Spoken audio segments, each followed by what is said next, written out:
baby yet? Ooh, we had a checkup today. Everything's good to go. Okay. We're moving along.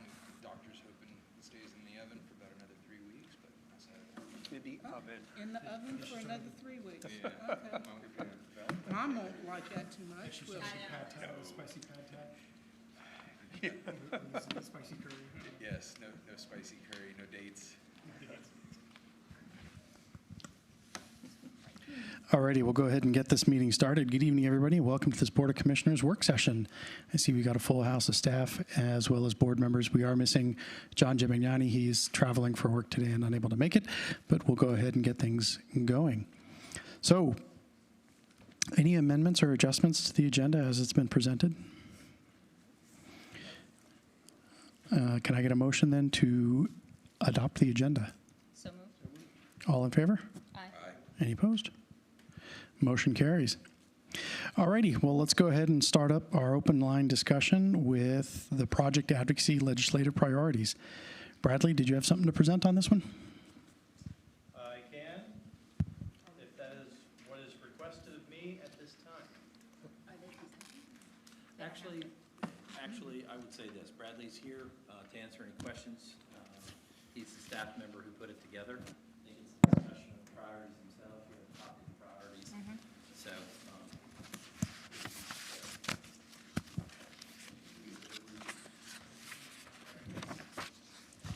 Got to use the mic, sorry. yeah, sorry about that. Yeah, the idea behind this is to give you the chance to have the discussion. Bradley's here to answer any questions about how it was put together, how it came to be, if you have any questions of him. But this is y'all's discussion, Mr. Mayor. So this is, at the moment, basically what we've had put together already from our 24-25 or 25-26 legislative priorities, and we're basically just repolishing it, repurposing it. So the real question for the board is there any shifts or adjustments we want to see in the priorities as presented on this list? I know we got some feedback regarding road funding and how that may not be a top priority. So any comments or suggestions on how we should arrange this? Well, I would just say when we spoke to Todd Johnson and David Willis, they had said that they cannot fund roads, any road improvements at all. A stoplight, yes, lighting, safety, that sort of thing, but not to send them anything about roads because it would be a waste of time to advocate for that. Did you understand that to be? Yes. Okay. So I guess we can shift. I mean, obviously, we'll advocate on our end to do what we can to move these projects up, but let's not waste time asking them for money. A, they don't have, and B, that they can't give us.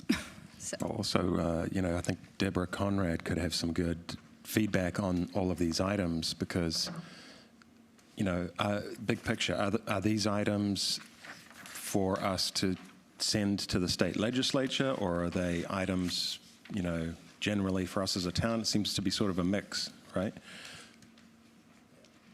So are we... The model is what happened with the rec barn, because we internally funded the rec barn and then ended up getting a state grant for the rec barn. Right. So for that loan that the town had gotten to purchase the rec barn, we ended up covering that loan with a grant from the state. So it was kind of after the fact, but it's an example of how things can get funded by the state, provided we got a plan for it. Right, so those things then that are considered as items to send to the state, what does the staff do with those? What's the action item for those? Sure. If the board directs us to do something, send a letter, set up a meeting, do something like that, that's the kind of thing we would do with them, back up with information. It's really more for Deborah to carry around with her and when she's in Raleigh. And she has a leave behind with them. These are the priorities or the needs list of the town of Waxhaw, more than anything. So she has something to give them.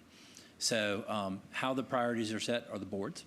We've recommended those things that have come out of our 5-year CIP or master park plan or master downtown plan or SS4A or any other project that the board has dealt with before, and we've moved these things up on your priority list and said, these are the things that are current, and if there was outside funding for it and they're not currently funded, that'd be great. So that's how the project list, the legislative actions themselves are purely yours. You folks talked about 170, HB 170, for example, or the ability to do recall or any other actionable item that would require legislation. We've given what you've done in the past, and you guys can form it from there. And then she just takes it and uses that. Staff would use it. You can use it in talking to both citizen groups or advocating for things. So that's what its use is intended for. Right. Well, some of these things are very long-term, and, one of the, like Commissioner Woodruff was saying, the feedback we got from Todd and David was, don't do the shotgun approach of, giving us a big list of everything all at the same priority. And I think it would be valuable to just run this by Deborah and get some feedback from her initially. That would help us to prioritize. Well, and also when we were speaking to the representatives, they were saying if you could make it linked to safety and kids, obviously that's something that if money comes up, because right now they said it's a tight budget and there's going to be very little to be had. But then of course I said, well, there's always money somewhere. So how do we get the money that might pop up? And so they suggested that we focus on safety and kids. So I would say if we're looking at Nesbitt Park, what can we get out of that? I know we were looking at lighting and that sort of thing. That might be something that there would be money for, and maybe the police vehicle acquisitions. Now, I don't know that they'd be able to get all of that, but sometimes there is money for that, although that wouldn't really be considered safety per se.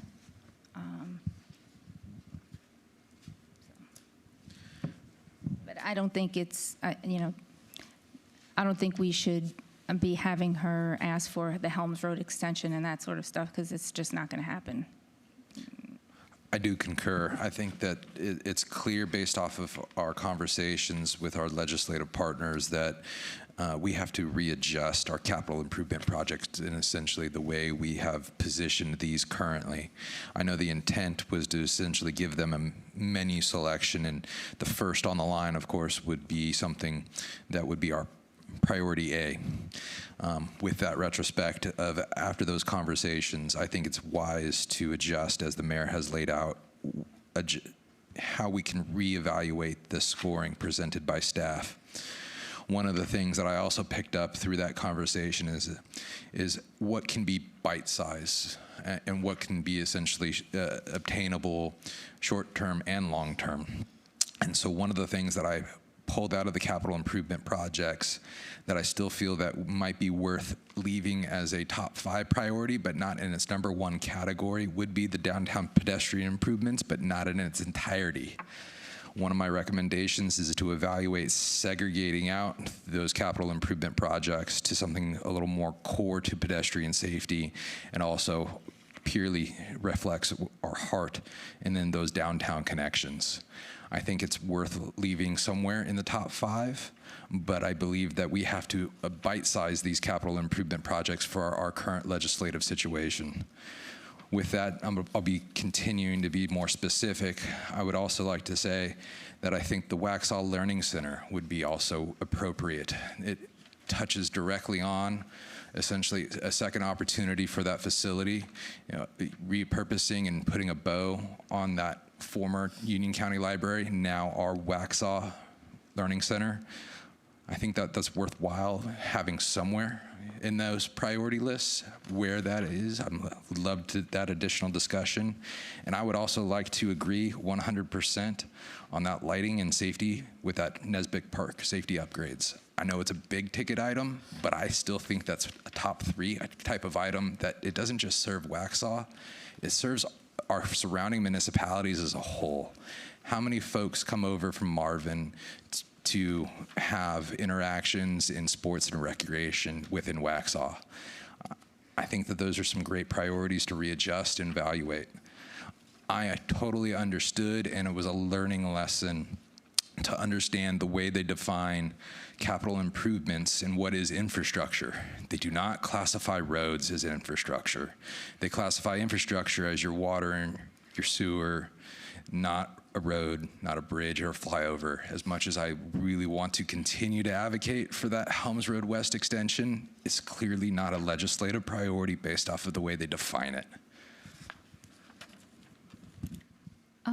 Is there any way, I'm sorry, we can get an itemized list of costs for Nesbitt, so then we can even prioritize within that? Because 1.3 is a big chunk.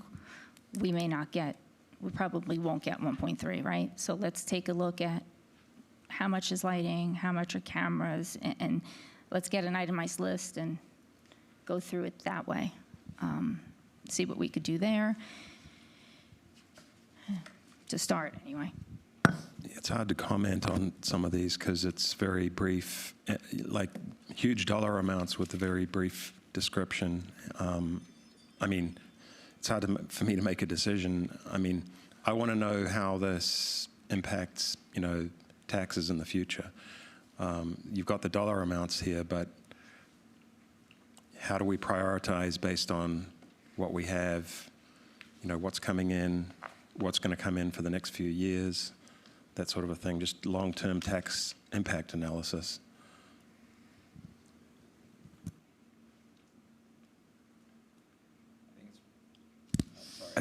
I think it's completely reasonable to evaluate those things, but let's not forget that these are our legislative action priorities.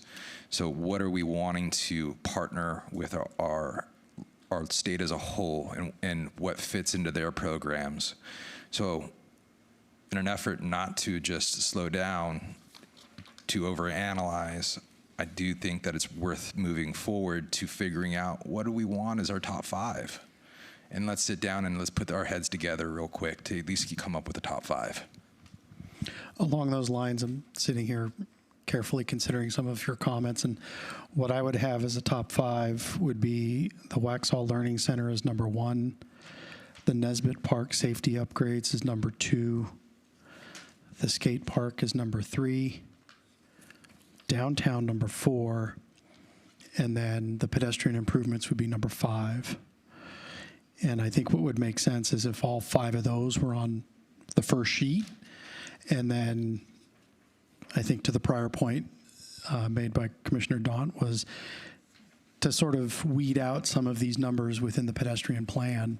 So at this point, you'd call it a 5A, 5B, a 5C. But just to say that's all part of that, and here's each little dollar amount within this total dollar amount of $9 million. How do folks feel about that priority? I think that sounds good, and if we can itemize the costs under those, then they might not be able to find 1.3 million, but if they find 500,000, then we can pinpoint, well, we need lighting, this and this, and then at least we can knock that off the list. Can I ask a question? Question about the downtown. You say downtown twice. The first downtown is what? The second one was the safety and pedestrian improvements, I assume? But what was the first one?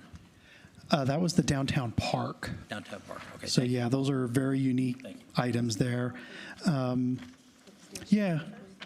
Well, number 1 was the Learning Center, and then number 4 was the downtown park, and 5 was the downtown pedestrian improvements. But I think the way it's laid out here isn't horrible in terms of the downtown pedestrian improvements, the way you have those 3 little buckets there. I think you're going to get lighting for Nesbitt Park. I think you're going to get lighting, and security things before you're going to get furniture. I would So I would probably concur. put that first. When I think of the Learning Center, I do think of it as a top 5, but not a number 1. We're probably splitting hairs here, but I think it's a third in priority. I think Ms. Dina wants to. I think you have a strong point, Commissioner Wedra, when you mention lights and safety items over furniture. We are still trying to get the Learning Center up and going and finished, and every little bit will help. But I agree, when it comes to selling the priorities, I think safety would sell a little bit more than furniture, yeah. I'd agree with that adjustment. And these downtown improvements, I mean, Howie Mine, I know that that's a neighborhood that has sort of expressed a desire for better connection, but for these other ones, I'm sort of imagining a huge map of extra sidewalks everywhere, and, you know, do these people really want their yards dug up for sidewalks? You know, I don't know. Probably not. It wasn't something that we had heard from folks coming up and tugging at arms, hey, we want sidewalks, especially at that price point. As we talked about earlier from the meeting with Willis and Johnson, it was really about safety, and children are going to get you some dollars. And that's where our bang for our buck is probably best. So I would agree with the safety upgrades with Nesbitt Park and the Waxhaw Learning Center. It's a low-hanging fruit. It's not a big amount of money. That's something that's been on the table for a while. That's something that's an easy win for $125,000.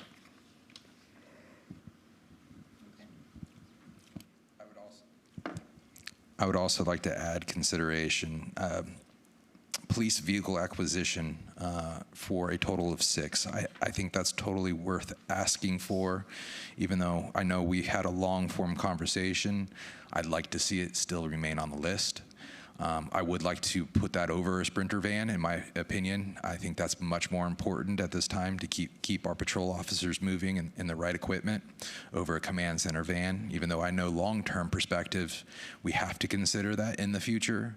But I think in a priority list, I would definitely move that to the back of the bus. So I think that's fair. I think this is all really good feedback. So if I'm to sort of ferret out a conclusion from the feedback, Nesbitt Park safety upgrades would be priority 1. That would move the skate park to 2, downtown park to 3, the pedestrian improvements would become 4. May I also make a recommendation of going back into the bite-sized portion? If I could figure out how to gold star just the downtown connection piece. It has not just safety and pedestrian improvements, but it has an economic impact. And I think that's worth actually finding out how to emphasize that within our legislative agenda. Might be worthwhile just pointing out.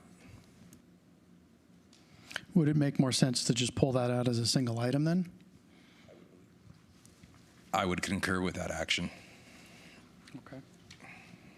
So that would then be priority 4.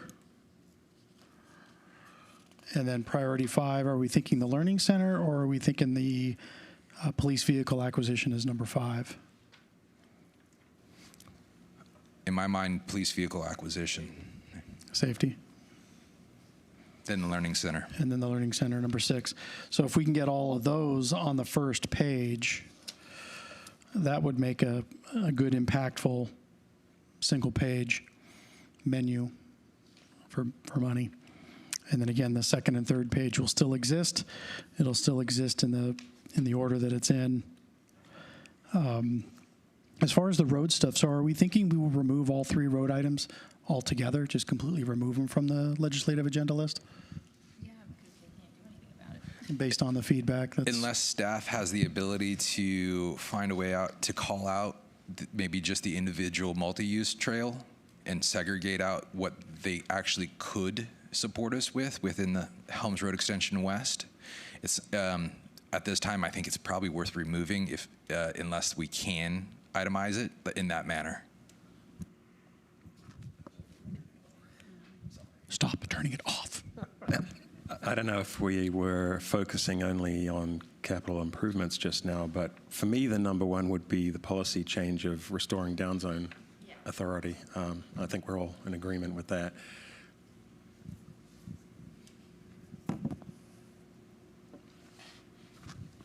So is there any input from staff regarding the transportation side of things and sort of ferreting or sort of splitting out some of that pedestrian, multimodal transportation, greenway type aspects of those three particular projects that might still be worth funding?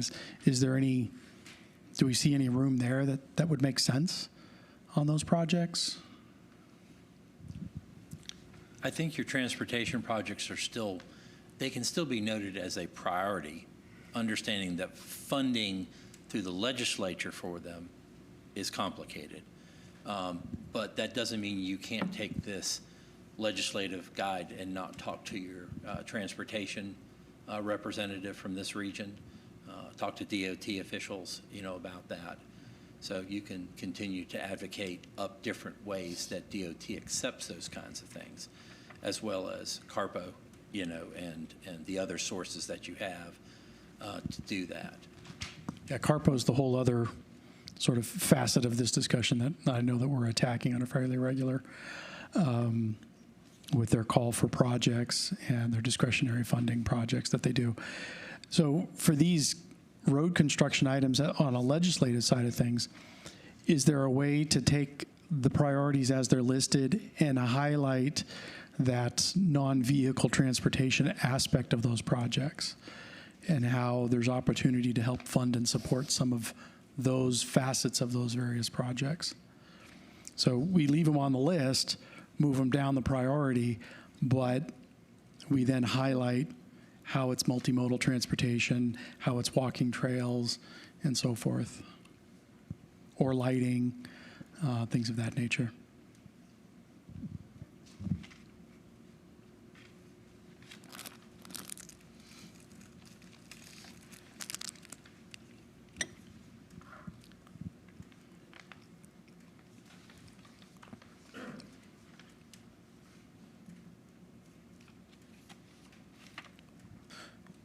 One question for staff. Would it be beneficial on these road construction documents and to come up with our own advocacy project list that's for CARPO, for DOT, and kind of its own essentially flyer or menu of what we call infrastructure, but then it's DOT and CARPO specific, and essentially in creating its own separate advocacy? Yeah, that's a good question, because I know that there is a process in getting things through CARPO, and there's the last meeting on the consent agenda, there was an item for the Kensington widening at 16. In terms of all those projects that we have on that list, so we gave the traffic update at the last meeting. Yeah, is there any information around a priority on those? Or would you say, James, that we're just sort of, we're shotgunning those, we're just trying to get as much as we can wherever we can?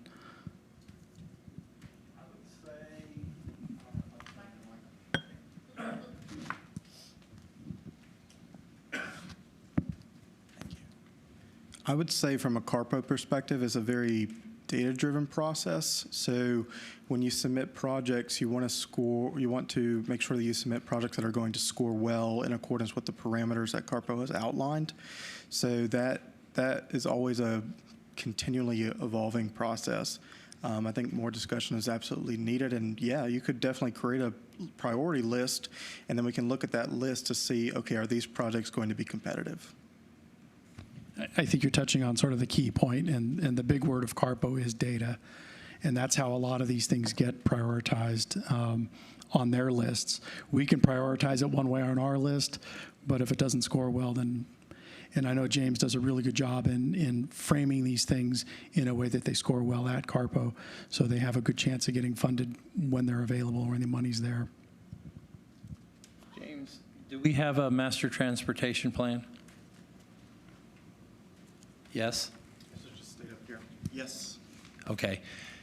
Probably would be good then to bring that back to the board in a work session so that you can talk about your priorities in transportation as it's laid out in the plan, how they relate to CARPO, how they relate to your legislative agree. list. I think that would be a good idea. I agree. I think that'd make great sense for the board to see that firsthand and kind of go through that. And then James can talk to him individually and discuss maybe how they score so that we can then focus our efforts in prioritizing the good scoring projects.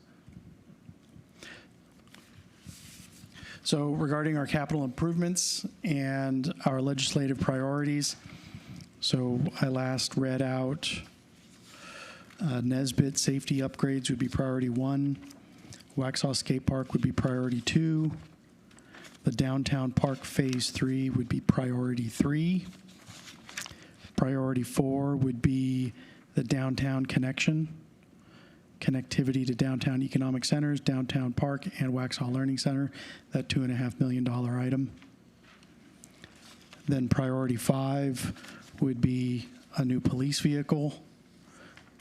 And then priority 6 would be the Waxhaw Learning Center.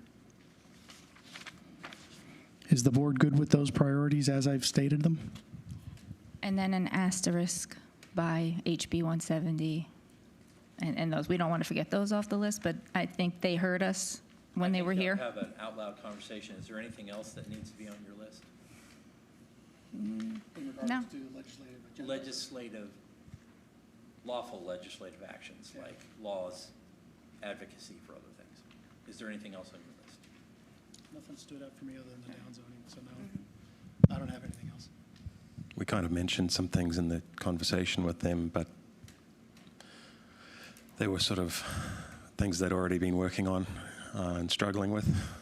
So I don't know if we need to, like, you know, for example, allowing the county to allocate wastewater capacity for different uses. Yeah, they said they were working. Okay, so is everybody then in agreement with the priorities and kind of the updates then to this legislative agenda? Okay, so we feel comfortable making those edits. Are we clear on what the edits are? And then we'll get that into the agenda at an upcoming board meeting. Great. All righty.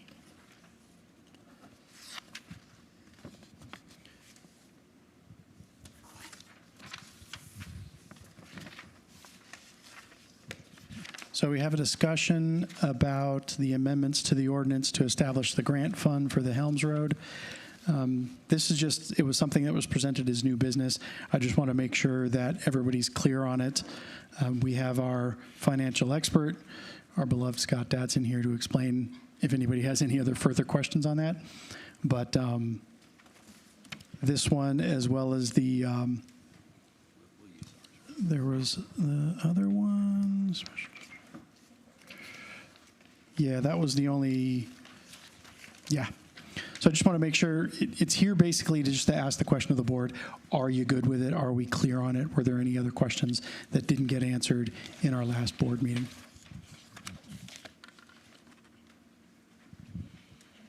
Okay. Sir. Just to give the board an outline for discussion purposes, I'll have James kind of sit next to me. You have, okay, so the town was presented with a contract to enter into design and an agreement with the DOT to move forward on that process, to move Helms forward. In your current budget year, you have allocated $750,000 for design.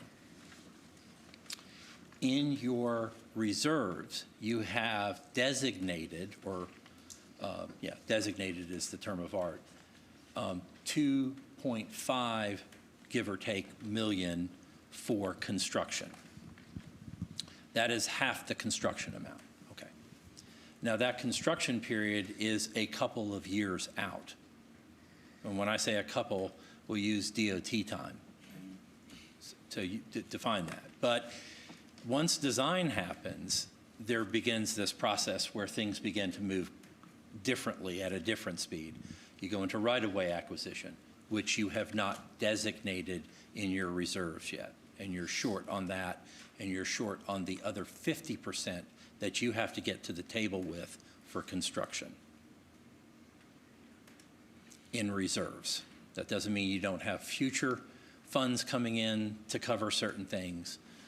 But if I'm going to enter into a contract, which I have till October to technically do, but, because I don't want to enter into that contract, I want the board to be fully understanding. You have made commitments in previous iterations of the board towards the reserve position and commitment to the project.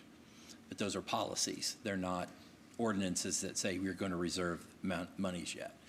So you are short. I just wanted to be really clear with you folks. You have a couple of years to get there, but once we're in, then the next amount of money we have to designate either in next year's budget and or in reserves.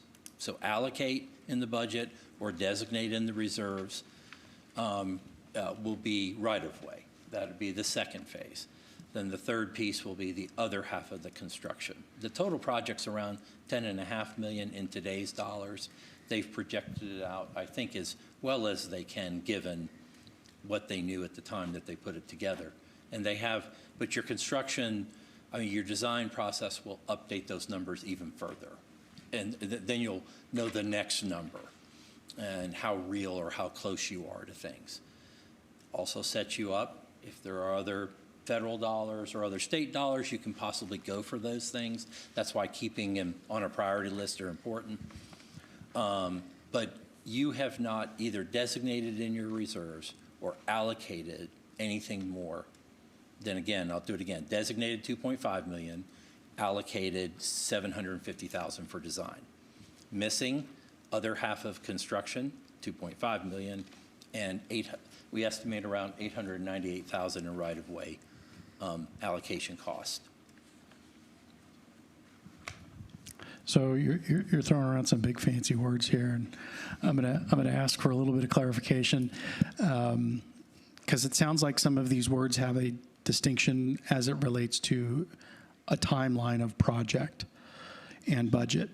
So we have designate, appropriate, and allocate. I'm trying not to rap here, but Okay. which one's which? What happens first? What has the board done already? Previous boards. And what we're trying to do now is appropriate. So the previous board has designated in your reserves $2.5 million. So that's there. We indicated that in the last financials. It shows up on there. We are recommending you pull this down into a separate fund 406 or 407, I can't remember which number, so that it'll stand on its own like Kensington does now. That'll give it autonomy in your reserves, and it'll sit there. The board will have done that action. You allocated in your current budget $750,000 for design.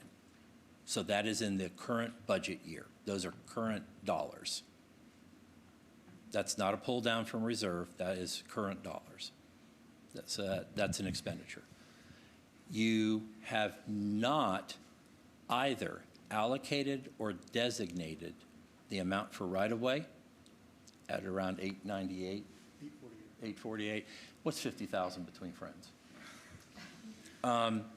You haven't allocated that or designated that yet, and you haven't allocated or designated the other side.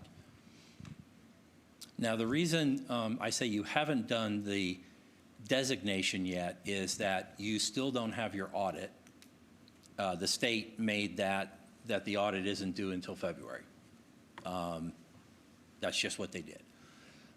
In that process, management will recommend a series of designations in reserve for the board to then make those.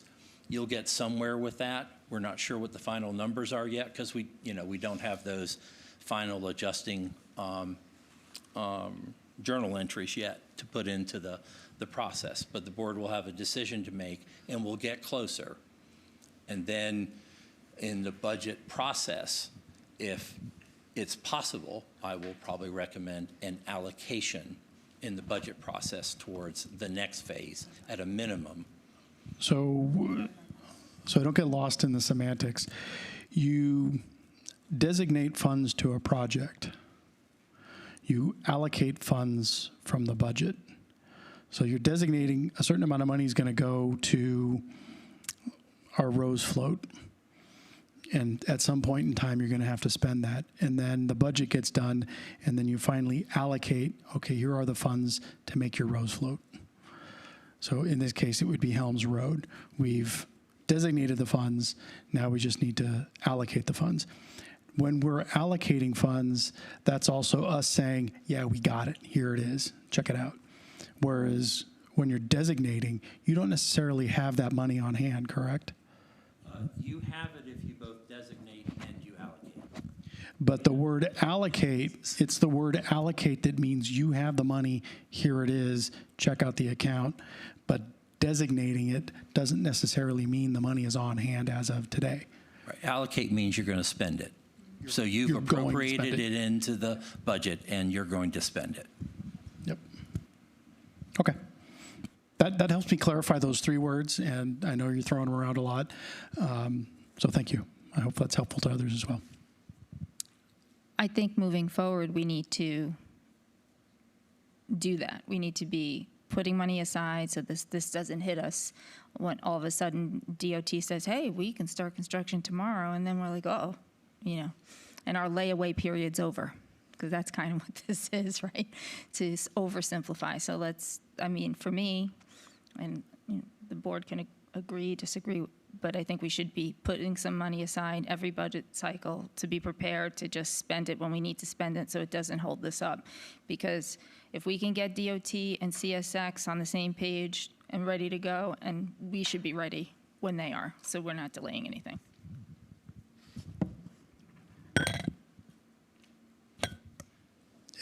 Go ahead, Commissioner Veras. Thank you. Forgive me. I'm just trying to make sure I digest this well here, and I'm just going to refer back to the buckets. So we have reserved in a bucket 2.5. We have available within our budget to designate for construction another $750K. You've appropriated. We've appropriated it. Again, we're on DOT time, so I'm just going to round up. Out of the roughly $900K, $1 million, we need to find a way to reserve or designate for future designation. And then that still would leave us with a budgetary requirement for the future of another 2.5 million. Yes. Okay. So we actually, to keep this split up into buckets, to keep up with it, we need to address a $1 million shortfall at this time to make sure that we have the correct funds available for right-of-way acquisition post-design. You will need to designate and appropriate at the appropriate time. Sorry, a lot of A's in there, onomatopoeia, right? At the appropriate time, but you are short 2.3 million. Remember, you're adding construction money, 843,000. So actually, I'm off. It's 3 million. But you also will have an opportunity in the current fiscal year with the audit to designate. We just don't have that number right now. It'll get you closer, and we'll recommend a designation towards those things, and we'll recommend those things. We've done well. We just don't have the final adjusting journal entries to do that. But we'll do that. And prior boards, including members on this that have been part of council for the last couple of years, you have designated in your budget. So what I showed you at the last financials were about $10 million worth of a designation of monies in your reserve position have been designated for various projects. So that has come from increases in tax revenues over time, over budget, over expenditure. It's come from fee in lieu of, that's the other place it's come from, or it's come from other sources. NCDOT, a developer. A developer pays into certain things too, and we might have bits and pieces, but most likely it's a fee in lieu of in doing an improvement off-site. So something like that. With this, essentially, once we advance into the essentially the design phase, correct me if I've misheard you, this also then allows us more opportunity, not just with state grants, but also federal grants to essentially signal that we have a shovel-ready project ready for support. We're going through the design phase, and we have essentially wisely appropriated. You've already entered into an initial understanding with CARPO and the Department of Transportation on Helms Road. So that has happened. A series of legislative actions have happened by this board and previous boards to enact that. So this project is moving forward, and you have signaled through policy adoption of a resolution supporting the project, and then secondly, designation of certain monies, and then appropriation of monies this fiscal year to go ahead and start the design process. So that's the legal actions that the board has done with regards to Helms Road. What's left is future designations, future raisings of revenue to then meet your future obligations.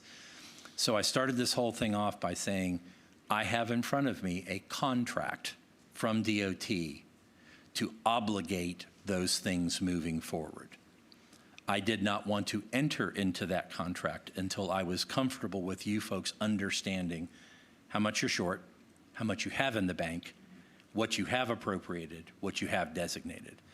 And just to be clear with that, so that as we move forward and I come in and recommend in the budget, you allocate monies for the next phase, or I do those kinds of things, I'm doing that because you guys want this project to move forward. Sounds good. Thank you very much. That was a good discussion, great explanations. I feel a little clearer, and I think the rest of the board, everybody's good. And this will come for us at our next board meeting, and it'll be on old business and ready for a vote. Next up is the discussion about the tree amendment. There's a text amendment regarding tree preservation and clarification. Floor is open. Was there any cause for concern on this particular item, or was everybody on the board fairly satisfied with what was presented in new business at our last meeting? Well, the only thing which I had mentioned in the last meeting was keeping the species list on the LDC. I notice in this agenda that the language hasn't been changed to reflect that, but assuming that the rest of the board is okay with that, I'm going to assume that that's going to be reflected in the next agenda. Yeah, what we were considering doing was, we were probably going to bring two different options to you, one with the agenda. Is that on? Nope. Okay, one with the agenda. One with the list on it, on the agenda, and then also we're going to put put a something at the bottom there that would allow us to go through and update it as the extension updates theirs, and just make that administratively. So if there's a tree that's diseased that they change out, we'll go through and just change that on there. And that addresses the concerns that were voiced during the board meeting, that the state keeps a list and then the LDC has a list. It makes more sense to just go by the state list, so the LDC should point to the state's list. But what it sounds like what we're doing is we're putting the list in the LDC, but we're changing the rules such that additions or edits to align with the state list becomes a simple administrative change, and it's not a board action change. So it becomes easy then to keep our list and our LDC aligned with the state's standards and lists and so forth. Yeah. You said it better. Okay, thank you. It was the concern that we had. I mean, my concern was, why should we have a list and why should the state have a list? If the state's the one with the arborists and the scientists doing this work, state forestry and whatnot, why do we have to sort of do our own little list? But this connects them, it keeps them connected, and it makes it easy for us to update as the state changes. So it becomes readily available on our side for our builders and people that want to know. It's accessible locally, but it then becomes easy to maintain administratively if there's any changes or edits at the state level. Question that I raised, how often does the state update that tree species and shrubbery list? Did we ever find that out by chance? We did talk with them. There's not a, it's on an as-needed basis. I don't think it's not a, quarterly or annual thing, but sometimes there are multiple changes that are made in 1 year. Sometimes it can go for a year, 2, 3 before they make any kind of changes to it. It's really just as they find new things out about species that are out there, or as new diseases come out, things like that. Got it. Yeah. I know just using my industry within the trucking and logistics as an example, there's normally a supplemental to essentially the key list. Mm-hmm. The way I looked at it within the language of this ordinance is essentially we're establishing cornerstones, but it gives our staff essentially administrative authority and essentially discretion to update that list in concert with our state experts. And so I have no problem with this language as is.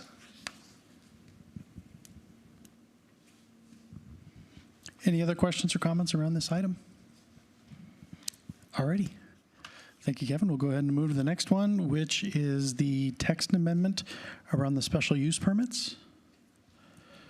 Are there any questions or concerns regarding what was presented in the new business at our last board meeting on this item?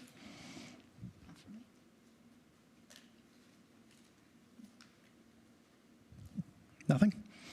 Okay. Yeah, if there's no discussion, we don't have to belabor it. We will just then skip to the next one. And that would be the rules and procedures. There might be some discussion here.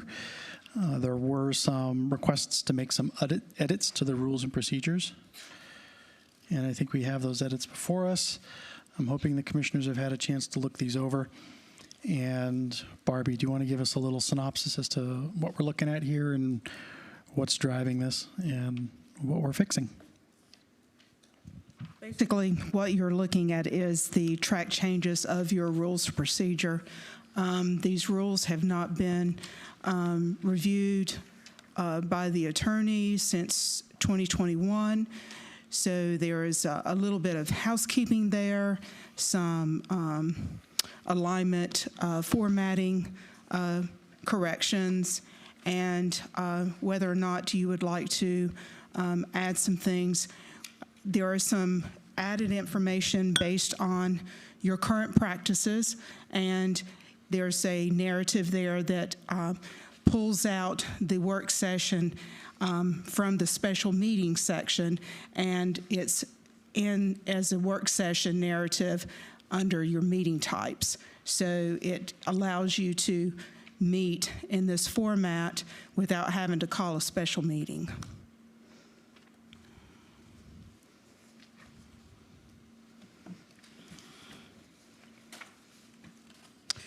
And the first list, the top list, which is the list of proposed revisions, these are just the major things, and then everything else is just housekeeping and updates, corrections based on how the information lays out.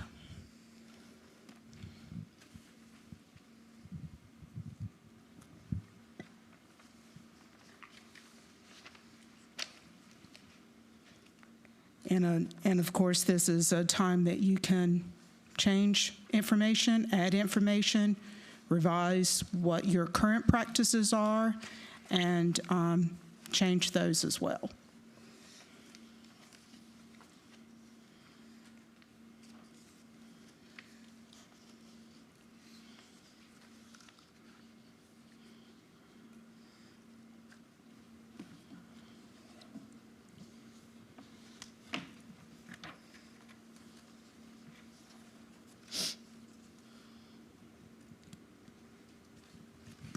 Is there anything precluding board action during a work session? That's not necessarily the intent of the work session. I'm just thinking an emergency item comes up on, a Thursday or a Friday, and the retreat or the work session's on Tuesday, and can we get it into the agenda? And board action is needed, a vote must be taken. Is there anything that eliminates or prevents a board action of any kind at a work session? No, you'll just need to make sure that we have that in the rules of procedure that allow you to make those actions when necessary. And that's what I'm asking, if these rules and procedures allow for that at this point. or if there's Currently, the something way that the needs to be narrative specific. is written, I believe it has no action. That's just what we were envisioning. However, we could put that in as a caveat in case you do have something that staff needs immediate action, and you won't be meeting until another 2 weeks, and they've missed a deadline of some sort. So we can write it to where it gives you the ability to have an action if you see that it's necessary for that. And we would prompt that if there is action there. And then if action is needed, is that something that can be added at edits and changes to the agenda the night of? Or if action is required, is there, I think there was something about a 48-hour notice versus a 1-week notice of public meetings? If you update your rules of procedure to include the work session as a standalone meeting, there is no 48-hour requirement for notice. If you do not add that, then the work session becomes a special meeting. So we would need to have a 48-hour notice. However, we do add those on your meeting schedule. So those work sessions are already noticed and no other requirement is needed for us to publish for that meeting. Yes, you can, in this instance, once you change it, then you can make that change when you do the update, adoption of the agenda at the start of the meeting. If you have something that staff needs to have that. We just need to make sure that you have that authority in that narrative, that you can make actions when necessary, and then if something comes before you, then we will notify you that we do have something that staff needs an action on. So as it's written now, there's nothing that prevents us from adding it to the agenda the night of the work session? Currently, the way they're written now, you would not be able to. Okay. If you make the decision to change them, then you would be able to. Okay. And that's kind of what I'd like to discuss. Commissioner Ferris, sounds like you have some comments. I support where you're going because I do believe that you as the mayor should have that discretion to be able to add an action item. My polite request is that if there is an action item that does need to be taken, we as a board at least get 24 hours prior notice so we can just have being able to digest it, for lack of better words. That's my polite request. Does it need to be codified? I don't think so, but I think you do have that ability to add an action item in a work session, and I think I do support where you're going in that. But with the spirit, I think just give us 24 hours to see that action item beforehand.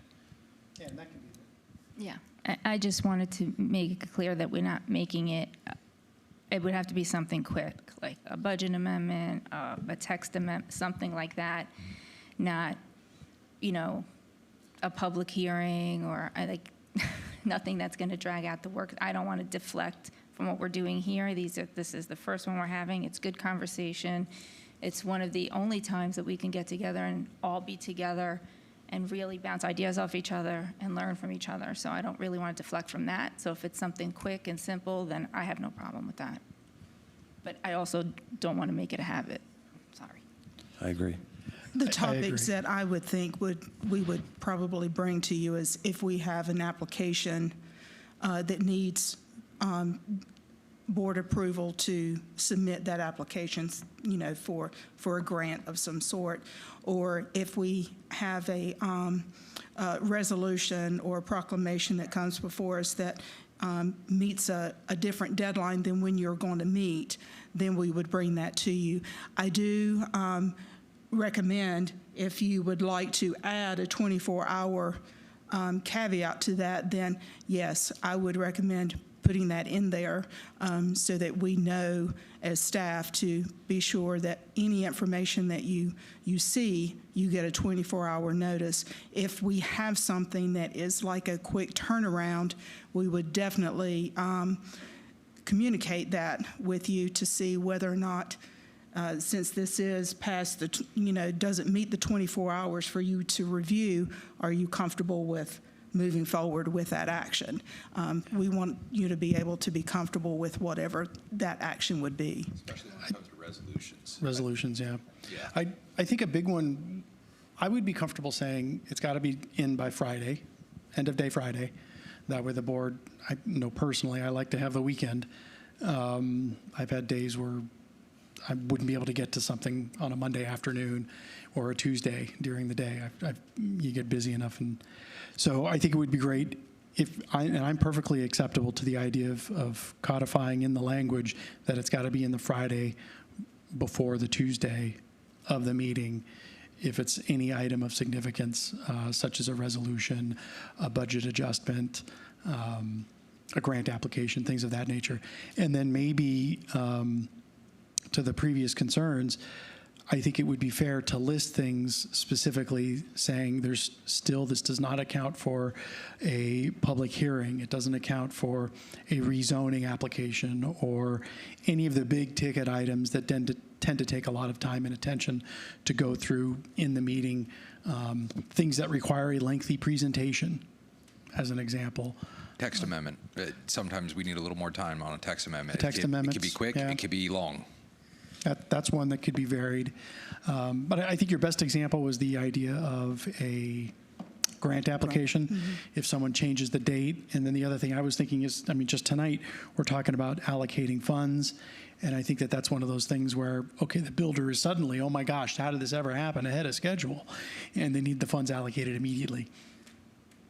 Just spitballing. I don't want to tie our hands to meeting and then not being able to take board action is kind of my point.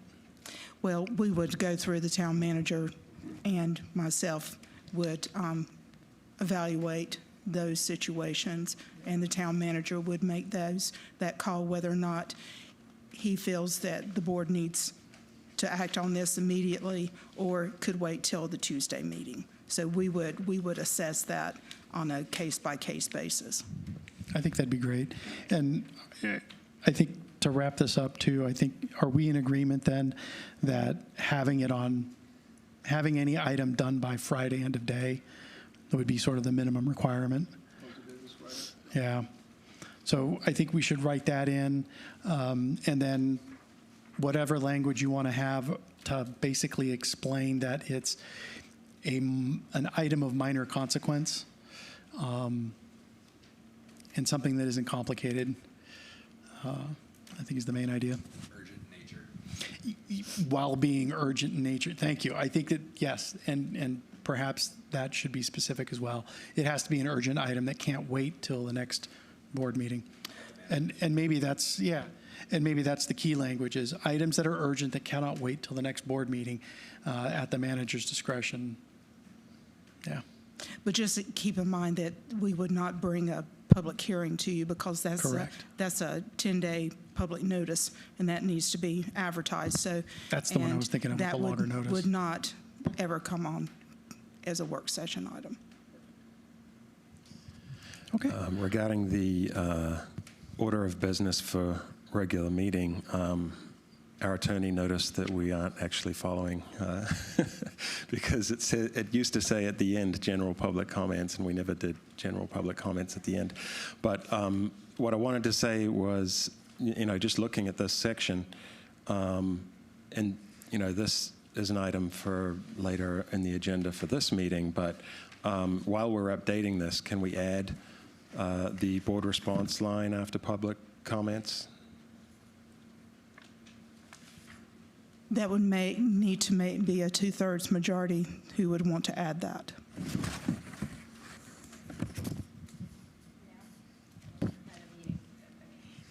If you all agree that you want to do that, then whatever the changes that you have will come to you on the 10th. If you like the language, the changes, don't have any others, then we'll solidify those changes, and then you'll ratify that for the 10th. So the 2/3 would be adjusting that agenda item and having commissioner comment after public comment? Yes, and to Okay. give you a little bit of history on that second public comment, probably about 4 years ago, the past board removed that comment to have that second comment because they felt that the public wasn't staying long enough at the meetings to give that second comment. So we moved the first comment and kept that where it is for all of those comments. However, if you would like to add that back in, and we'll keep that on the agenda, we'll add that there. We're happy to do that. No, I'm good with everything really, except that I just wanted to add that board response line after the B public comment. If C could instead be, between B and C here, or a new C would be board response.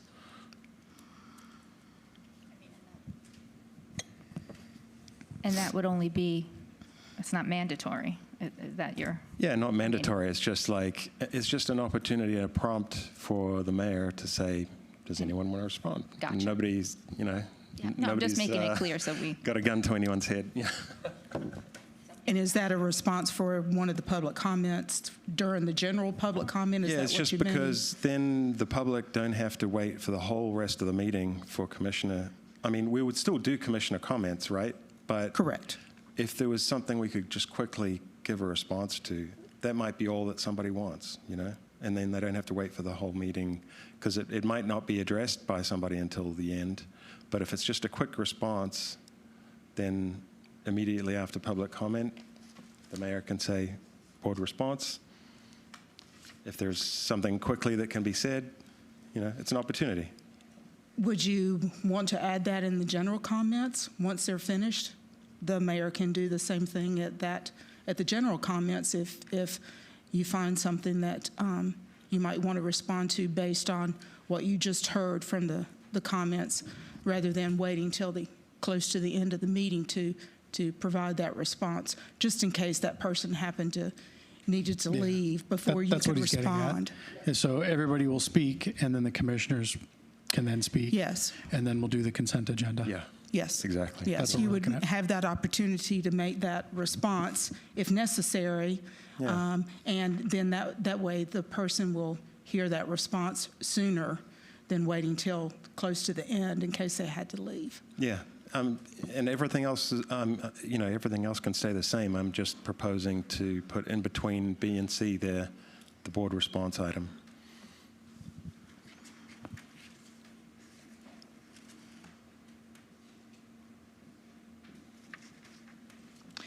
What I can do is I can share a draft agenda with those changes so that you all can see what it could look like before the meeting. And then you can kind of, if you have changes to that, then we can move that around. Yeah, this is something that I noticed when I watched Indian Trail meeting, and I just thought it was a nice thing, And I think at the time when he said board response, the board didn't actually have anything to say, but I just thought it was a nice opportunity to have that in the agenda. Certainly, yeah. Any other questions or comments on this item? Are we clear then on moving forward? Did you get everything you need, Barbie? I got it, yes. All right. Thank you. We will go ahead and move to our next item, which is the OAB. So we talked about maybe reviewing the OAB. This is just sort of again, just a general discussion item. We've had obviously some movements with one of our planning board. There's been some movement with the ABC board. And so we're looking for candidates again. And it just sort of, the subject of the OAB came up. And is this something we want to talk about? And the nature of the discussion, again, is open-ended. And the idea being, are we happy with the OAB as it is, or are there changes we want to make? discuss.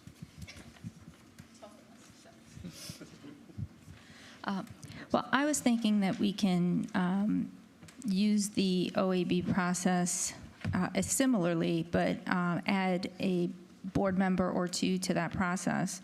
So when the OAB chair is interviewing, one or two of us can be involved in that, and then we can say, okay, we would be the liaison, right? So, yep, we heard the interview process, this is how we felt, we concur, and then the three people with the OAB, the chair of that board, can get together and say, yes, this is the list of people that we, in this order, and then keep them on file.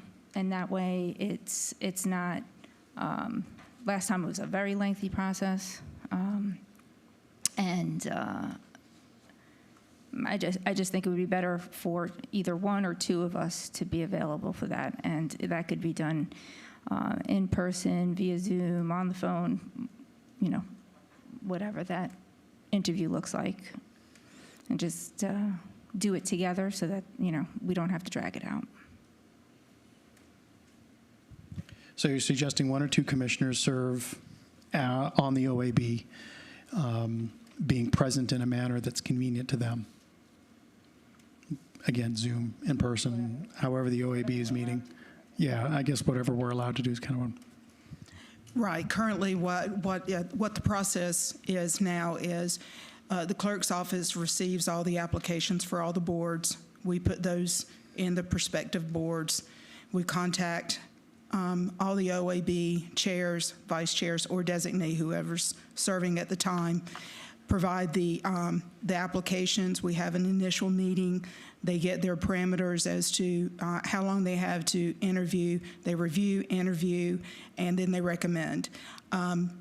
So what I was suggesting is that including the chairs to have one or two commissioners to serve on that board as well.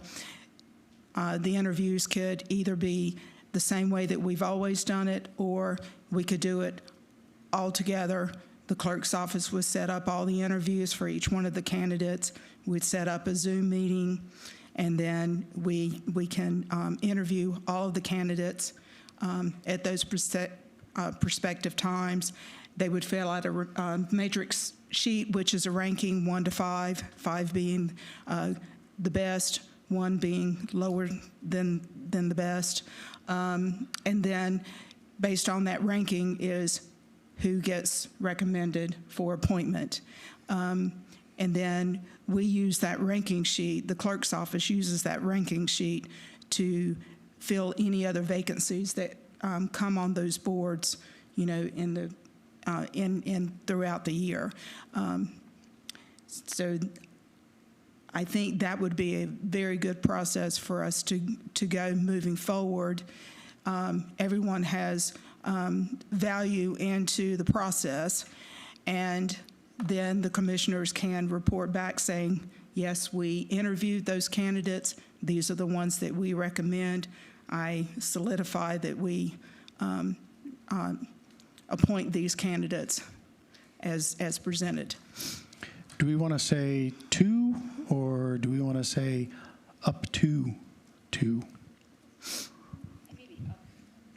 You can say up to 2. That way, Up to 2? you're not, having to have Yep. 2 of you meeting. And if you're only one can do it, that's fine. We just wanted to make sure that the process was seamless and that you were comfortable with that process. Just reflecting back on my time as a resident looking to volunteer and get involved, which for every applicant in this last process, thank you for your time and consideration for joining Waxhaw and volunteering. I do concur up to 2 makes sense.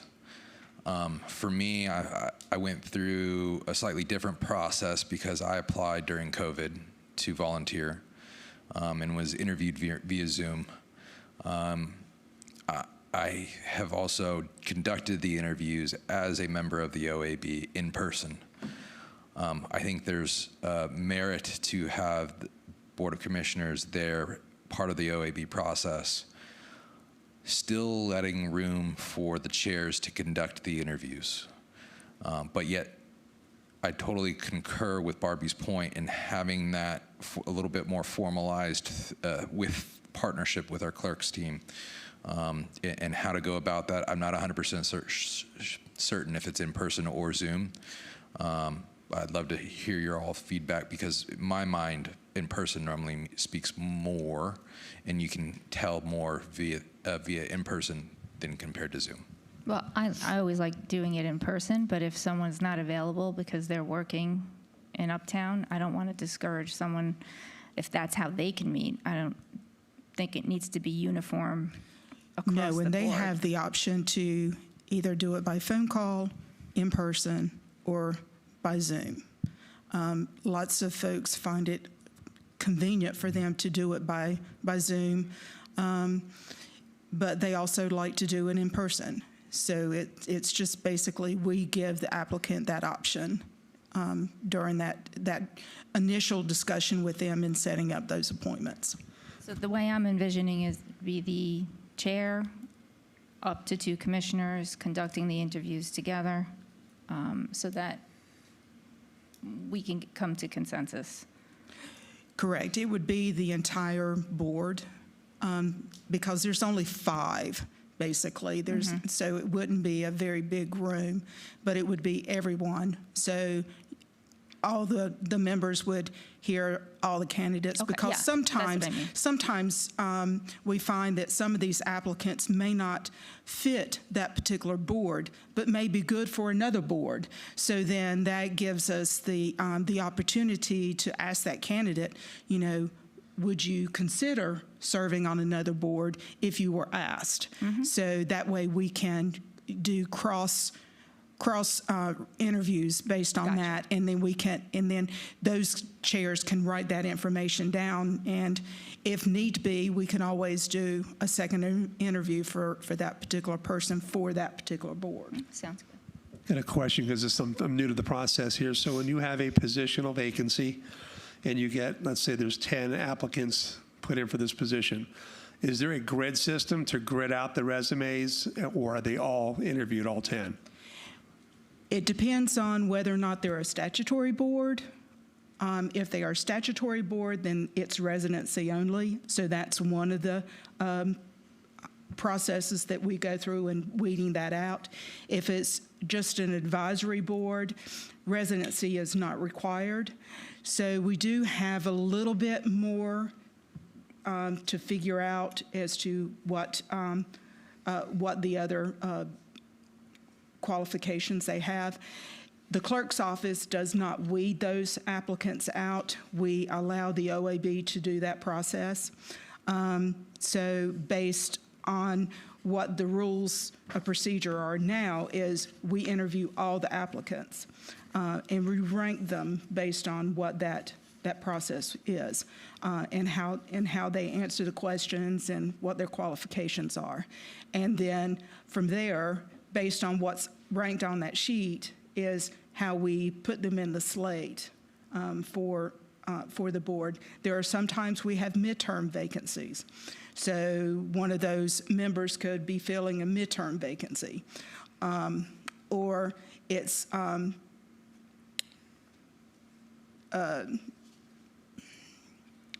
3-year term. And so we have to determine where we put them at that point. That answers my question. Thank you. You're welcome. Anything else on this topic?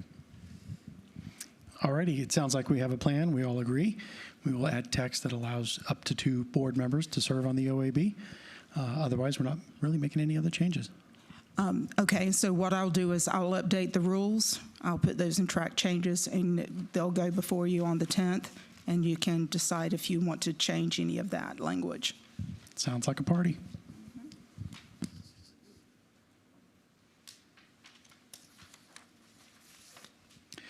Okay, the last item on our list is the 2026 board priority list. Commissioner Daunt, would you like to I guess lobby for one priority over another. I think we've all looked at these a little bit. Some of them are good. I mean, they're all good. Some of them we want to get done sooner Some than of them, later. they're all great. What do you mean? Oh, fabulous. It's well written. A+. Yeah. Yeah, well, Discuss. the first one, I guess we've kind of addressed already, the board response. The second, bring the original option 5 parking configuration for the Red Oaks Trail offered by James before the BOC for a vote. I think that's going to happen anyway. Have we worked on that one at all yet, James? Or are we targeting to get that on the agenda at some point? Scott, sorry. We have not prioritized anything on this list until the board's made a discussion and let us know what it wants to do. I think it brings up just a point as Commissioner Donk goes through his list. If you guys go through this and you say, hey, these are some good priorities of the things we'd like to see in that order, then that allows staff and the mayor, myself and the mayor and the clerk, Barbie, to then put them on the agenda. Otherwise, you guys are amending your agenda at the beginning of the meeting to add items that aren't on there. So the agenda is really set by the mayor and myself and Barbie. That's how we do that. I'm from the business perspective, Barbie from any legal things that need to be done and procedural things that need to be done, and then the mayor from the political position, right? So just wanted to make that clear as you guys are going through the process. So no, we have not reacted to any of these yet until we hear from the board, and then we'll begin to parse out things of what we can and can't do. So Some of them are low-hanging fruit, I think. You know, there's some just quick, easy ones like number 1, you know, that we could do in the short term. And then there's some more medium and long term. But are there any that anyone thinks couldn't be done this year? The only item that I was looking to change on this, a couple of them, is item 4, adding the cost to county taxpayer to the cost to serve analysis. I think that's something we can do to move that up the priority list. We didn't quite have the cost to serve fully completed by the time we did the last budget go around. So I'd like to see that up the priority list so it's ready for us when we go through our next budget process. Yeah, just to be clear, the numbering on here isn't a list of priorities. It's just, you know. Understood. And that's why we're talking.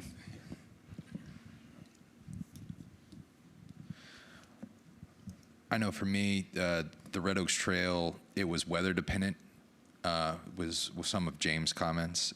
So it's more of a spring action item. I appreciate it being listed as number 2 personally, but at the same time, I also know that there are some layers to this, and one of those layers is weather and essentially dependent. And so that one I feel like could drop back.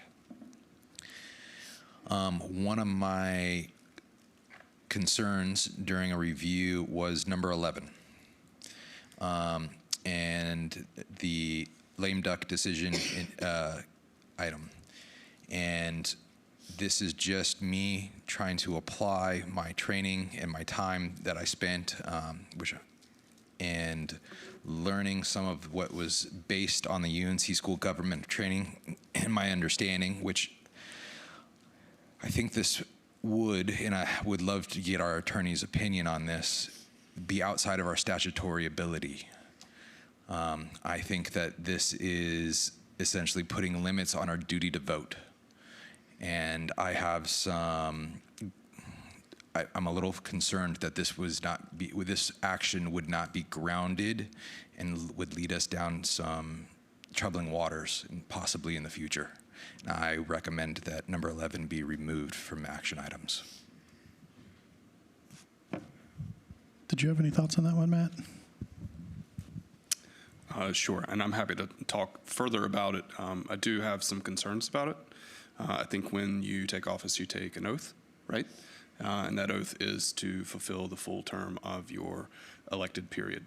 And so it would be putting some kind of arbitrary limits on fulfilling that duty. There may also be unintended consequences, where if you set a rule that you then need to exceed, right, you've set yourself up for a predicament that you didn't intend. So I would suggest, at a minimum, this be further vetted before we discuss moving forward. And I'm happy to take a look at it, give you guys a memo, and kind of unpack that a little more for you. I'm totally for receiving more additional information. I have no problem it's essentially keeping it on a discussion list. I just don't think it's deserving of being on the current priority list. How does the board feel about just setting this aside for now, removing it from the list, or does the board think we should invest in a more thorough legal vetting of this idea? Sounds like we want to put a pause on it, I guess. I'm good with that. Yeah. Okay. I was just concerned about the legality aspect of it. We just got back from training, and that was something that came up as a concern. Fulfill your full obligation for your term. Because it sounds like at the very least it's going to require some legal time and effort to really vet this out to see if it actually has legs. So I think we're all in agreement then that we can strike it from the list. Put a pin in it? Yeah, let's segregate it at least. Down it goes. Any other comments, adjustments? I'd like to definitely take a look at doing the tree lighting downtown. I don't know. I mean, we just finished Christmas, so it feels premature, but I feel like we have to plan, because it's probably not as easy as it sounds, but I'd like to, overwhelmingly what I heard out there was that, why is the tree lighting not on Main Street? The business owners felt like they got more attention during that time, and that, they only have a few weeks to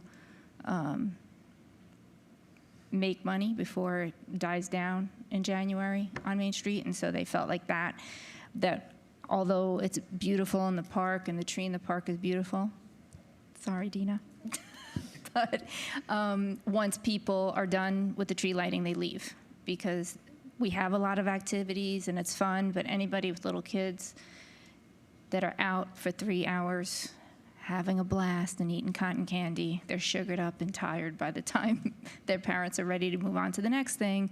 And after 3 hours, everybody's crying, including the parents. So they just put them in the car and they go home. So if we can explore doing the tree lighting downtown, that would be great.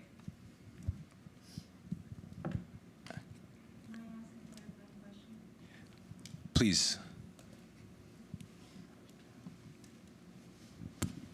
So I heard the tree lighting event downtown. That includes the current Christmas tree, to find a location for it in the downtown. Is that what I'm hearing? Well, I'd be okay with a real tree and planting it somewhere and Okay, so that's watching it grow. so so give options. Yeah, leave options. Okay. And I just feel like, we have kind of a little hallmark town. Let's market it. That's what we're marketing it as. Let's, capitalize on that. And if we could get a real tree somewhere downtown, I know we did it downtown up until a couple years ago. So We moved the event. So when we do the tree lighting, we lit up all the trees. Right. It wasn't focused around one tree. right, but the event itself. The event itself. That's why that's what I was hearing. The majority was the actual event. They missed the event in the downtown. They do. Yeah, they do. That helps. Thank you. So let me just make sure I'm going to add on here. So we're going to do a short-term plan utilizing the assets and resources that we currently have within our Parks and Rec and the current tree, and seeing if there's a viable place for it closer to our downtown. And then a longer-term vision, seeing if there's a possibility for a permanent home of a evergreen tree. So let's be a little more specific. I mean, I want I'd like to see the different options. If we can get an evergreen tree sooner rather than, I mean, they do it in Times Square. We can probably do it in Waxhaw, right? So if we could get an evergreen tree, But planted in live, permanent. yeah, Okay, why not? cool. Go for gold. Yeah, I hear you. We have Todd has an idea. we have an expert opinion. Before you you're not retiring, by the way. You're retiring, but Yeah. we're calling you. We have 3 live trees downtown in front of Provisions. One of them's probably 22, maybe 20 feet right now. We planted them, we brought them out of Boone maybe 14 years ago. You get some miracle grow on those guys. Yeah, so the only thing they need is some decorations on them. The lights look good this year, they just need some decoration. But they're not movable. That's where they would No, be. they're live, they've in the Right, ground well- planted, yeah. You're talking to a landscaper's kid, Right, so he moved yeah. everything. No, you could move it, but it costs I don't a want lot. to kill it, though. No. That's what I'd be afraid of. Okay. But there's 3 right downtown. They did the nativity scene and, In the menorah lighting. Okay. That's where we keep those in that area. Okay. But I also have to be, that's the reason why we give options, because we work with CSX. Yes. And we can't gather near the tracks where the current 3 trees are at. So I need to make sure that we're taking all that consideration. Okay. Because it sounds to me like we're sort of, the thing that sprung to mind was basically a simultaneous event, a dual event. So a park event with the tree and everything that we have there, and then just doing basically the same thing at the same time, just bringing a little bit more attention and whatnot to the downtown as well. And maybe that just means, we've got a second band stage with some music and some other entertainment that might be drawing people in. I know, and at the same time, we talk about cutting events budgets and stuff too, so I know that this goes counter to that, but it sounds like that might be a direction to consider as well, because we do have live trees, we have the big oak tree, we have trees to light up, and they do turn on all of a sudden. It's just there's nobody there to really acknowledge it and hoop and holler about it. Yeah, and that's what I was thinking. If there's an event in the park, there won't be an event on Main Street. You can't do both, I don't think. I mean, you could try, and I know Dina will do her best, but I think we need to centralize it. And if, what I'm hearing, and from the surveys as well, and from the word on the street, so to speak, everybody's kind of, not everybody, I'm sure, but many people have said that they'd like it on Main Street. So if we can do that, that would be great. If I could, since we're on trees, Commissioner Daunt, number 9, can you expand on that just a little bit? I have not read Weddington's ordinance yet. It's something that I think Matt and I can probably work on. But that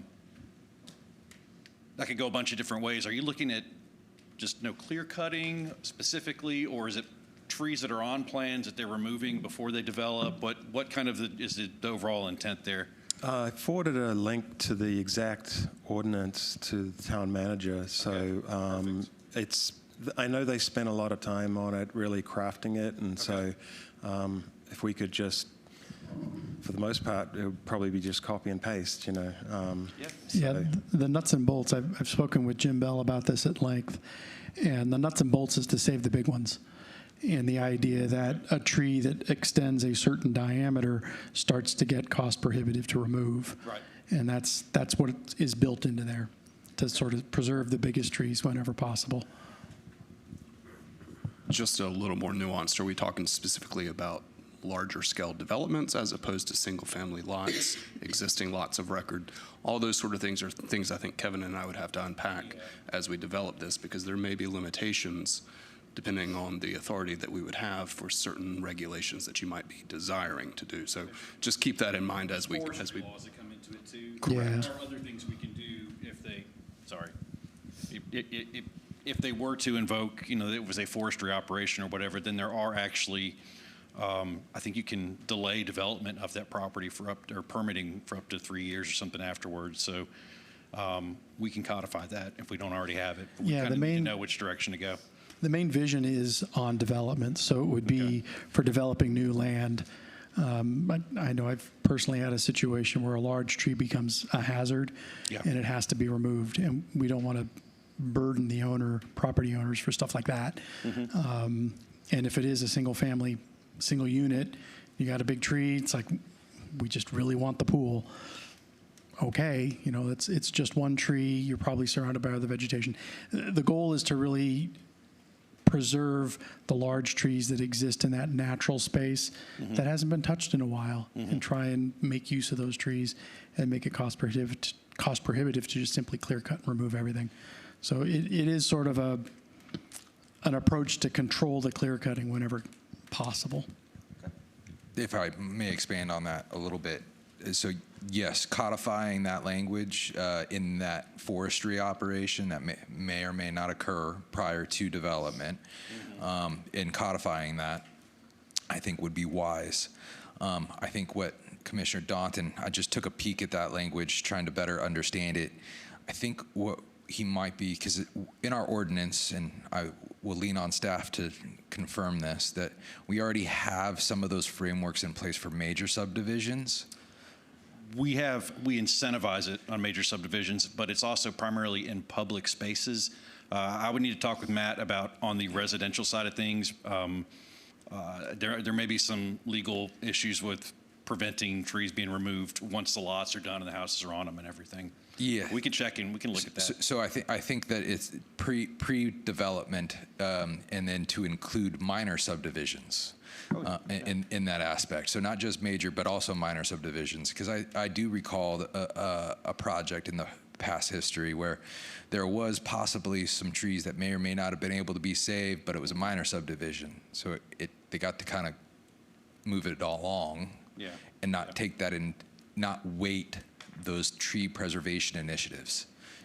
Oh, sounds good. Also, just bear in mind that there will be limits set by state law. Yes. That certain things we can't, extend beyond what we're allowed to. 100%. Yes. No. Within what purview we do have pre-existing. We'll take a look at it. Thank you. Thanks.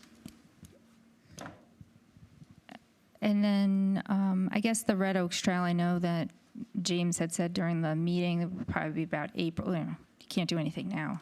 The ground is frozen, so you can't do anything. But I guess between now and March, maybe, or probably March would be okay to get that somewhere going. Bring it back to the board so you folks can make a decision. Right. That's what was on before was a board action. Right. So that's what I'm asking for. So, number 3. Employee efficiency program. This was something that was passed by the board in 2024, but it was only in consent agenda. There wasn't any discussion about it. And then last year, when I referred to it, nobody knew about it. So I just felt like it would be good to do a presentation on it, help staff to become aware that, hey, there's some reward out there for you if you come up with some ideas. We want to tap into their creativity and encourage them to help keep our town efficient. Is everyone okay with doing a presentation on that? Yeah? Yeah, I think it never hurts to do a reminder on something like that every once in a while, just so people know it's there. And there might be room for improvement, I mean, Commissioner DiIulio, you work in the corporate area that's kind of closely related to this, don't you? Yeah, we do positional metrics for each position, and everybody's aware of what the expectations are, and they're scored out as such. And then there's bonuses if there's money available to that, EIC bonuses. So it makes everybody understand what that position's accountable for, what the metrics are, and what the expectations are. And that's norm across the public sector, private sector. 4 was mentioned already, and then 5, we had options for town campus cost mitigation. This is a really big building. I'm not sure we're using all of it really. What could we do to mitigate the costs? Is everyone in favor of? Yeah, this has been a Exploring that. discussion for a little bit since the campus opened, is that there is a lot of space here. The space isn't utilized to the degree that it's utilized in the private sector. And so there's, some of us on the board are wondering, is there a way to maybe lease out some of the space within the building?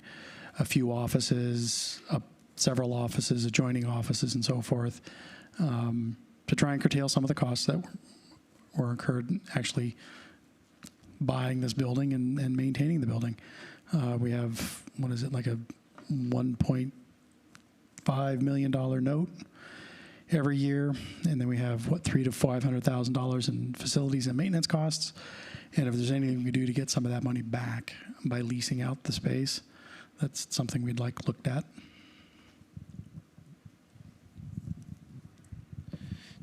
Just a point of clarification, are we talking about? Yes, including your office. I appreciate that. Are we talking about leasing and, for clarificational purposes, in partnership with other municipalities and or county teams, possibly leasing, or are we talking about just more broader scale? I have spoken with the county manager about this and a county commissioner as well. There is potentially some opportunity there. They've discussed the possibility maybe. I know that we have, 3 customer service bays right here. And so I extended to them, we can have a county person at one of those as well. So ideally, I think partnering with the county makes the most sense, since we're all municipalities, we all kind of operate within that world. I think that makes the most sense. But if we can't get something like that to happen in the next year or two, then maybe we go a little bit broader and look for private sectors as well. And just one of the things that I'd like to point out is just the infrastructure that would be tied with that. Sometimes the county has different infrastructure needs, IT needs, separation needs, depending on services provided. So I do agree that it's worthwhile exploring. I just would like to put a note of caution. Sometimes when you open that door, there are second and third order effects that could cost us short term for that long-term mitigation in supporting those infrastructure needs. And I think the key is to keep the eye focused on the profitability of any such endeavor. Because to your point, if it's costing us more in IT support, copy paper, things of that nature, and that it becomes less valuable and less worthwhile. So I think we need to bear that in mind, of course.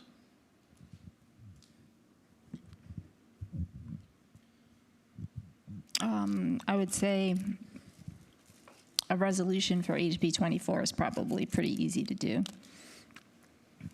Yeah, there's several bills out there, and the list we were just looking at earlier today has a couple of bills. So I guess maybe we need to pick one, or do we choose all of them? Well, we probably have a better shot at HB 170, House Bill 170, because it's local. 24 is a clean bill. It's actually one sentence. It's the simplest thing I've ever seen. But I think they said that one was because I wrote this before we spoke to them, and then as we spoke to them, I think they said that one's not going to go anywhere. So no. So I think we need to focus on the local bill, maybe 170.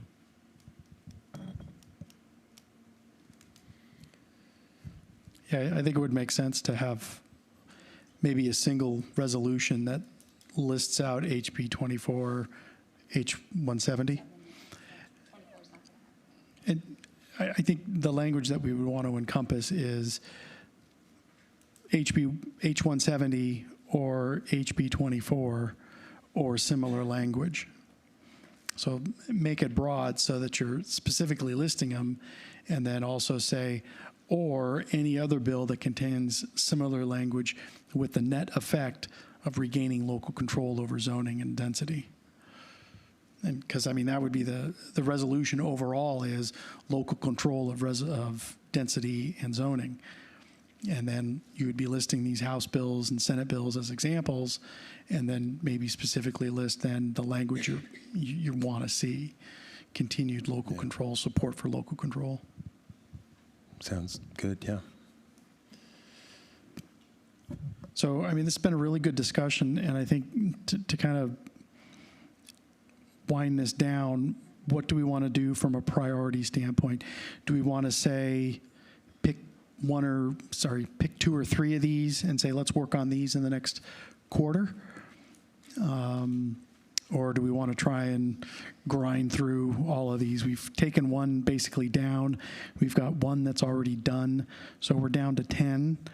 Do we want to reestablish a top 10, or are we thinking let's just pick two or three that we can get done this quarter, and then at our next work session, we can kind of revisit what to do next? Thoughts? Yeah, well, the only two we haven't really discussed was the public banking presentation and the a recall process. Number 10, yeah. There's no rush on a public banking presentation. I mean, just my personal thing that I wouldn't mind seeing sometime this year. So, we got budget coming up, and there's no rush to do that. But just sometime this year would be great if everyone agrees. 10, so the recall process. Not really a rush on that either, but those two are probably more longer term, like in third or fourth quarter or something. 10 also requires, I think, time for our to dive into. That's the state delegation as well. Yeah, so 10 and to start the process of working with our state delegation. It's our state delegation. It's a local bill. I think there's layers to that here, and then of course time on task with our attorney. For me, the way I'm looking at it here is just to bite this down here into smaller pieces. Christmas tree seemed like an action item that we want to accomplish this year, so we probably need to start planning this first quarter to implement it if we wanted it for this 2026 Christmas season. I would recommend bringing that up to somewhere around the second or third priority or something like that as a first quarter action item.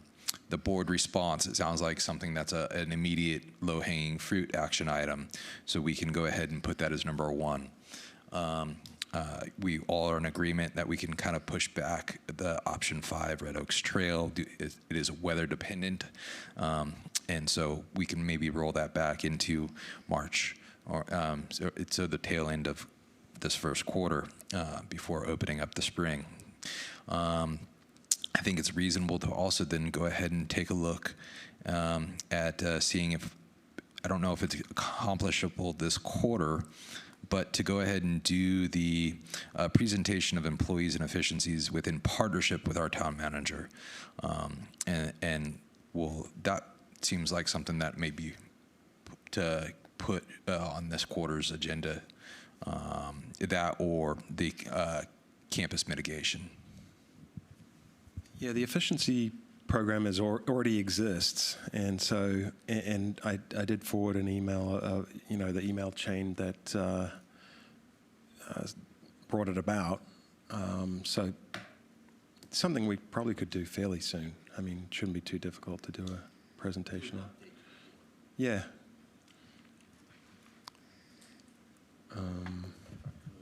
So, go ahead, Kevin.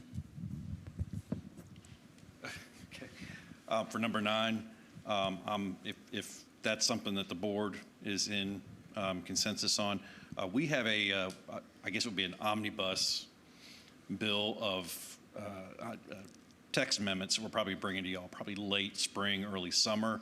They're going to be related to development. We could put the trees in there as part of that. We'll go ahead and put that on our kind of list of to-dos.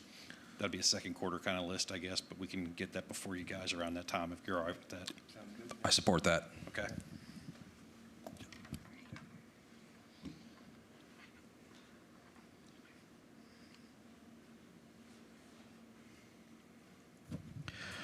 So to summarize, please correct me if I'm wrong, Commissioner Ferris. I know, so I'm not going to include one since it's done. So for Q1, we're looking at item 3, item 4, item 8, and item 7. 3, 4, 7, 8. Does everyone agree that these are items we want to address in Q1 of this year? Okay. Yes.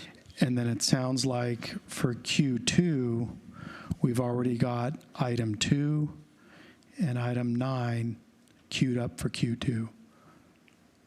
And we'll talk further about Q2 in a couple work sessions. Is that clear, Mr. Dotson? Awesome. All righty. That is the last of our agenda items. So I will now open the floor for general commissioner comments. Anyone? Thank you for a great work session.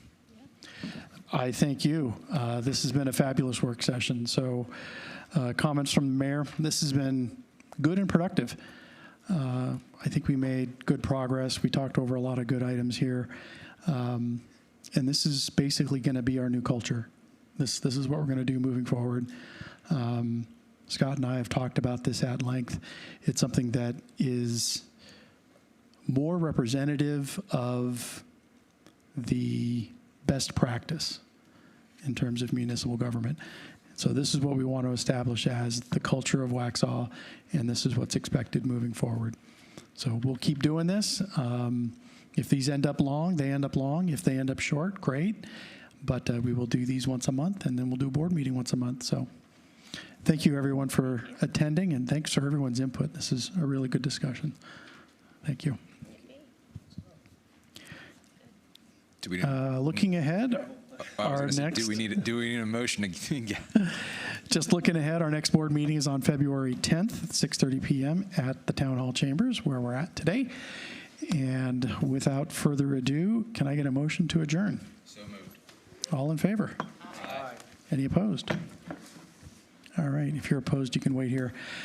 Have a good night. Thank you. Now you can turn it off.